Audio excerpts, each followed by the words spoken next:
Just want to thank y'all for sticking it out with me. So anyway, we about to get into this McDonald's situation, y'all, because just as a black person, you know, I'm from New Orleans, y'all, and we run into this problem a lot. And I just blamed it on like dirty McDonald's, right?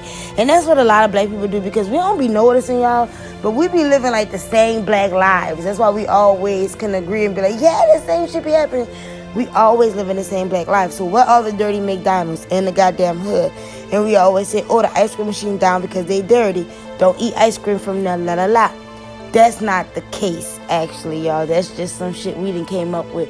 What's going on is that the McDonald's company, the Taylor ice cream company that makes that machine, they have an agreement with McDonald's to the point where they will lock out the franchisee,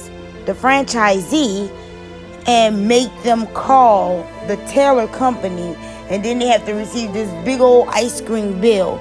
So that's why some franchisees would just tell you, look, the ice cream machine is down. We don't have ice cream at this goddamn location, okay, for a month until he sell your ass some more Big Macs, and buy him a Mercedes, go on vacation, this and that.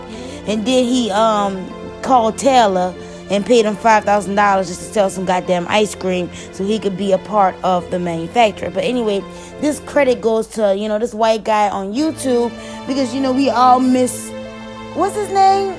Shane, yeah, we all miss Shane Dawson at this point. So somebody has to investigate because, Shane Dawson had left us on that cliffhanger about, have you heard of that conspiracy about the ice cream machines?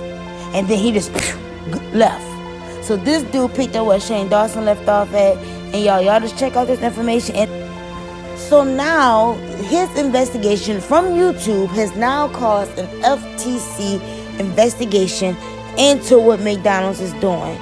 And I like this because some of that shit needs to close down. I am weary of all the McDonald's locations. I'm so weary of all the McDonald's locations. When I go into a town that's small and they have one McDonald's and that bitch closed at 9 o'clock, I be so weary. I be like, why does McDonald's close at 9? Why does McDonald's have 24 hours? Why does McDonald's... I be confused. I be like, why does McDonald's still look like Ronald about to come out this bitch with big clown shoes on? Like, this bitch weird. Okay, y'all, so this is really like some serious ice cream business. Like, y'all know, I didn't know ice cream was like this bad. It says that one customer, Kitch began trialing a device that will help franchisees, because that's who McDonald's is robbing here, the franchisees, and that's who Taylor is robbing as well. And I think McDonald's may even have some kind of stake in Taylor. They're the ones who set them up. And then by Taylor working with McDonald's and leading the industry, everybody else jumped on. Chick-fil-A, Burger King, and everybody else has Taylor machines that constantly work. And McDonald's has the broken ones that makes the money. So anyway, Kitch began trialing a device that will help franchisees make simple repairs to the machines without having to call a certified Taylor repair technician. Baby, Taylor wasn't having that shit, right?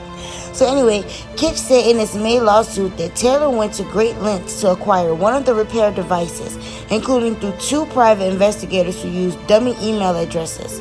Kitch said that Taylor eventually obtained one after it induced a McDonald's franchisee to breach his NDA with Kitch. Taylor, oh my God, his hand was behind his back, huh? Taylor planned, because they say that he installed a parasitic device onto the Kitch system so they can download how they're fixing the issue without going through the technician. They wasn't having that.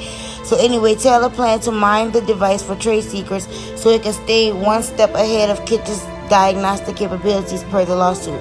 Taylor told McDonald's that its restaurants should stop using Kitch's devices because they were dangerous. Kitch claimed in the lawsuit. Kitch's co-founders told Wire that McDonald's sent out an email urging franchisees to stop using them because they can cause human injury.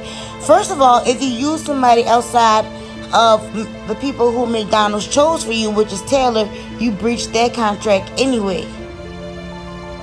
Because that's how Taylor keeps the McDonald's franchisee in check. Get the check. You see what I'm saying?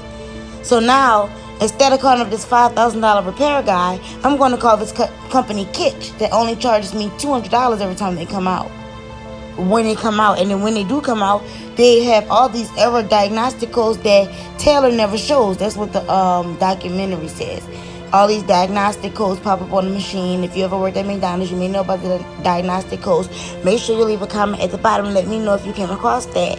So they have these diagnostic codes that leads to call a tech, and they never can, and the tech can't tell the owner, hey, next time you see the diagnostic code, go ahead, hit shake, spin, boo-ba-doo-ba-da, bow, you good. So they keep the information to themselves, but Kitsch is getting that information. I'm sorry, Taylor didn't want Kitsch to be able to solve their issues, because if you can solve their issue, you know what the problem is. And the problem that was locking the machine up is very, very minuscule. It's very small problems. So the codes could be running back to Kitsch saying, hey, if this machine cycles, if they run the cleaning cycle 2 times, indicate code V756, shut down. The owner goes to the manual, code Z756, call a tech. Alright, so do 2 fake steps that actually make the problem worse so they can spend more money, right? But then the Kitsch system can see that because they are decoding it to find out what the problem is. So yeah, no wonder why lawsuits and restraining orders were slapped. Alright, and y'all, like I said, that was at 3 a.m. when I finished that up. There was a strong realization that came to me. But make sure y'all like, comment, subscribe, and check out McDonald's Part 2 in this series, where I get into what the hell these characters meant when we was a kid and why we so obsessed with these nasty ass fries. Holla.